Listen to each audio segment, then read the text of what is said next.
siapa yang menegakkan sholat, dia sudah menegakkan agama.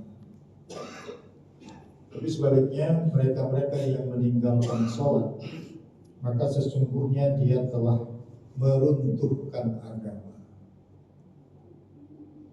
Seandainya ada orang yang datang ramai-ramai ke masjid kita ini, kemudian dibombardirnya sampai hancur, itu baru menghancurkan masjid. Atau kalau ada orang sampai mampu menghancurkan Ka'bah yang ada di Makkah, itu baru hanya pada tingkat menghancurkan Ka'bah. Tapi orang yang meninggalkan sholat, kata Rasulullah, menghancurkan dan meruntuhkan agama. Bapak Ibu, saya ingin menegaskan kembali tanggung jawab kita sebagai kepala keluarga kah, sebagai ibu rumah tangga kah. Kalau ada putra putri kita yang sudah akil balik berada di rumah kita, nauzubillah min dzalik, dia meninggalkan sholat, kita tidak bisa memandang enteng kepada mereka. Orang yang kita kasih makan, kita pelihara, kita berikan pendidikan, kita kasihi, kita sayangi, ternyata statusnya menghancurkan agama. Kalau kita sebagai kepala keluarga tidak pernah menegur mereka bahwa perbuatannya telah menghancurkan agama, kita anggap itu merupakan sesuatu yang biasa saja. Padahal Allah menuntut tanggung jawab yang cukup besar dari kita sebagai orang-orang yang diamanahkan oleh Allah untuk menjaga agama Allah. Lihat surat At-Tahrim ayat 6. Ya ayyuhalladzina amanu qu anfusakum wa ahlikum nar.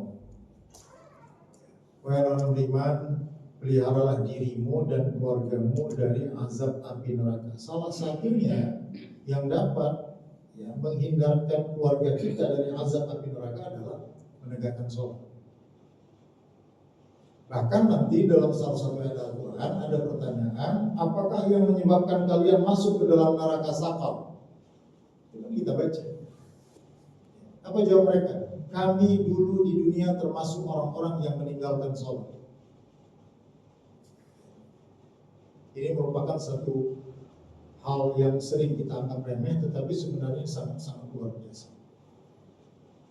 Prediksi saya, kalau kita masing-masing melaksanakan sholat dan kita anggap sholat itu merupakan suatu ibadah utama, apalagi sholat berjamaah, maka masjid yang berapa kali berapa ini tidak akan mampu menampung jumlah umat Islam yang akan melaksanakan sholat. Tapi faktanya cuma kita tidak bersuuzon bahwa mereka tidak sholat. Ya. Tapi sholat ke masjid itu bahagian daripada syiar agama Allah. Mungkin disitulah yang dimaksudkan meruntuhkan agama itu. Karena masjid misalnya sepi, tidak ada kegiatan-kegiatan keagamaan, masyarakatnya sudah tidak lagi peduli untuk menghidupkan masjid, meramaikan masjid, itu yang dikatakan meruntuhkan agama itu. Maka Rasulullah sangat luar biasa. Siapa yang melaksanakan sholat, sesungguhnya dia telah menegakkan agama. Tapi sebaliknya siapa yang meninggalkan sholat, kalau kita tambahkan lagi sholat berjamaah, maka sesungguhnya dia telah meruntuhkan agama. Tidak ada lagi kita lihat syiarnya. Kata Rasulullah, untuk melihat syiar agama Allah itu ada dua. Pertama, berduyun-duyunnya engkau mengantarkan jenazah saudaramu ke makam. Kita lihat faktanya sekarang, hampir gak ada kejadian. Ya, salah seorang di antara kita yang meninggal dunia, itu yang peduli untuk mengirimkannya sampai makam, itu sangat sedikit. Baru yang kedua, kembali lagi kepada keadaan kita dalam masjid. Yang menggetarkan hati orang-orang kafir itu adalah di saat imam mengucapkan ghairil maghdubi alaihim waladdallin. Amin. Bergemuruhnya ucapan amin itu salah satu yang menggetarkan hati orang-orang kafir. Gimana mau bergemuruh kalau jumlahnya cuma sedikit?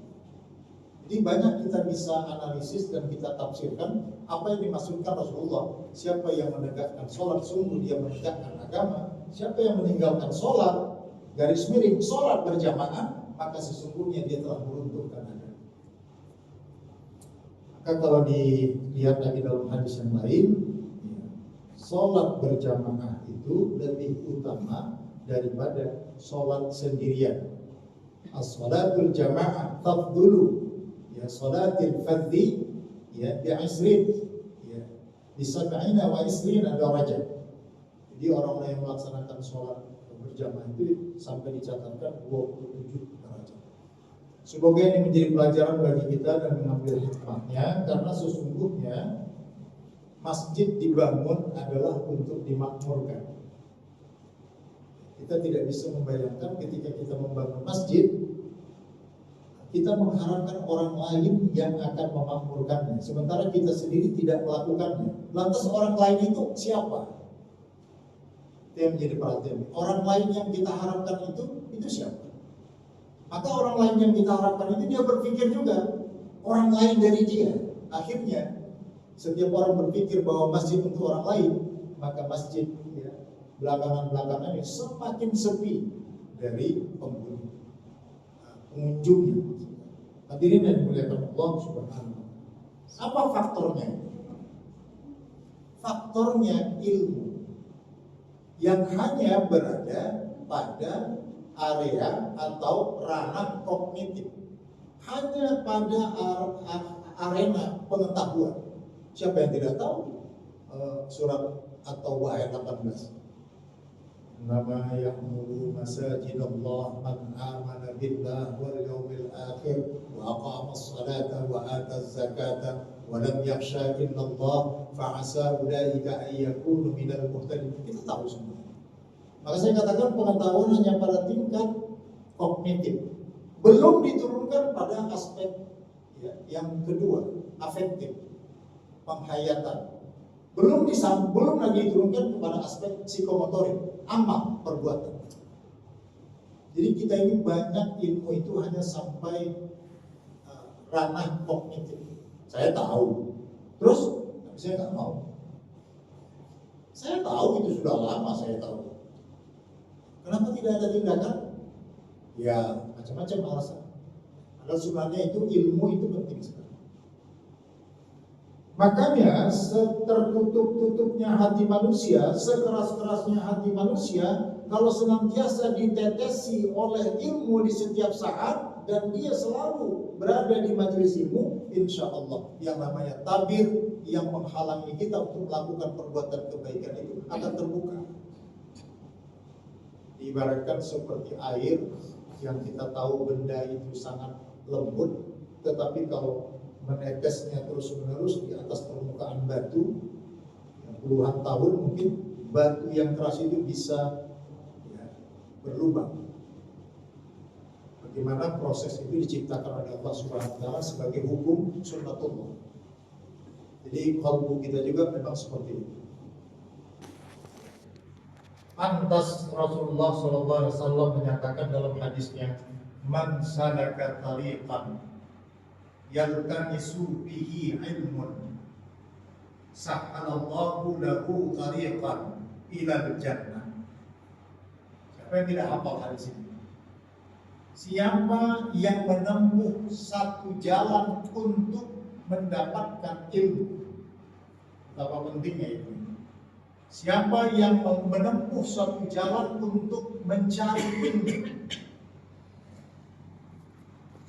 apa yang diberikan Allah? Sahhalallahu lahu tariqan ilal jannah. Maka Allah akan mudahkan untuknya jalan menuju surga. Jadi kenapa kita mengabaikan majelis ilmu? Kenapa kita tidak selalu menghadirkan masjid itu sebagai pusat ya, untuk orang datang mendapatkan ilmu? Karena memang itu. Jadi kalau kita berbicara hikmah tentang menuntut ilmu itu, jangan kita bayangkan S1, S2, S3 sampai profesor, tidak seperti itu. Saya menggambarkan kalau di laut itu ikan itu kan masih kemana-mana, maka ada tekniknya nelayan itu menjatuhkan satu alat namanya, kalau bahasa Jawa itu rumpon. Rumpon itu biasanya terdiri dari daun-daunan atau dicemburkan ke laut, maka ikan itu datang. Seperti itulah sebenarnya majelis ilmu itu. Tapi kalau rumponnya tidak ada, bagaimana ikan mau datang? Betapa sebenarnya menjaga keutuhan agama itu membutuhkan motivasi, dorongan, sistem, cara, sehingga orang datang. Ini memerlukan keterampilan tersendiri. Tapi kalau kita mengatakan, ya terserah aja, siapa yang mau datang, siapa yang nggak mau nggak usah. Itu namanya ikhtiar kita belum maksimal. Padahal di Muhammadiyah ini sebenarnya adalah gerakan ilmu itu merupakan gerakan yang pertama. Seperti yang dilakukan Kiai Jamal Dahlan ketika sekolah beliau itu, ya, guru-gurunya tidak bisa lagi membayar uang sekolah, malah dia mukul kentongan, mengumumkan bahwa seluruh perabotan rumah tangganya mau dijual. Hasil penjualannya ketika itu masih menggunakan mata uang gulden, karena kita belum merdeka. Itulah yang diberikannya pembayaran untuk para guru-guru yang mengajar di sekolah Muhammadiyah. Kalau ini kita baca, itu merupakan spirit ilmu yang sangat luar biasa. Dan saya bersyukur sebagai kader Muhammadiyah, saya tidak menemukan pimpinan Muhammadiyah itu yang hidupnya mewah, ya, berpoya-poya dalam keadaan untuk mengejar keduniaan. Hampir semua. Kayaknya Mak Dahlan begitu, Ayat Fahrudin 22 tahun memimpin Muhammadiyah seperti itu. Syafi'i Ma'arif yang orangnya sudah profesor seperti itu masih naik angkot dan naik kereta kemana-mana. Ya. Buya Ayat Fahrudin malah ditawari oleh Pak Harto ketika itu mobil mewah, tapi dia katakan, saya lebih senang naik motor karena lebih mudah masuk dari kampung ke kampung untuk menyapa warga. Sampai sekarang, ya, Haidar Nasir, orang-orang itu sangat sederhana. Jadi ini sebenarnya merupakan satu contoh bagi kita, baik yang kader Muhammadiyah ataupun simpatisan, berbeda dengan karakter kepemimpinan organisasi sebelah.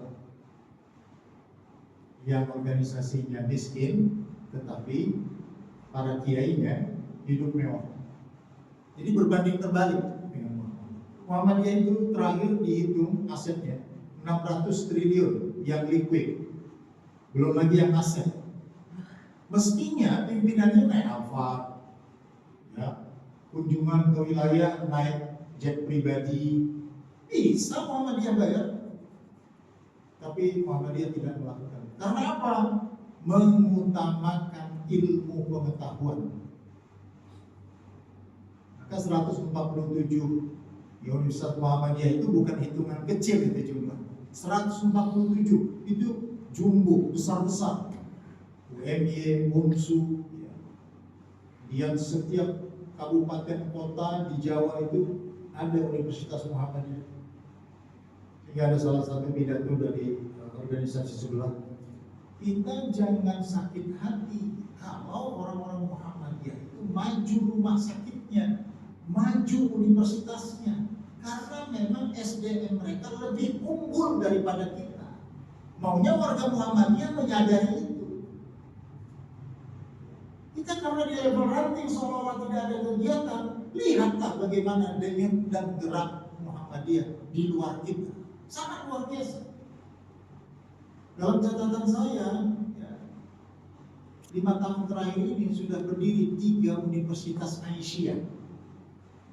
Salah satunya kemarin Dr. Ilham yang ngajar kita di Al-Irman itu menjadi dosen di Universitas Aisyah di Yogyakarta. Karena beliau itu kemarin adalah dari Universitas Muhammadiyah, Fakultas Kedokteran, bagian farmakologi. Kita bangga dengan dokter-dokter yang berasal dari umat Islam, yang dulu dokter itu didominasi oleh orang-orang Islam tapi pemahamannya sekuler. Subhanallah, dengan adanya Fakultas Kedokteran Muhammadiyah Sumatera Utara yang statusnya unggul, itu banyak sekali sekarang dokter-dokter itu dalam istilah lain menjadi ustaz. Dia dokter tetapi menjadi ustaz karena dihubungkan ilmu kedokteran dengan ayat-ayat Al-Quran dan hadis-hadis Rasulullah Sallallahu Alaihi Wasallam. Salah satu di antaranya saya dapat informasi dari Pak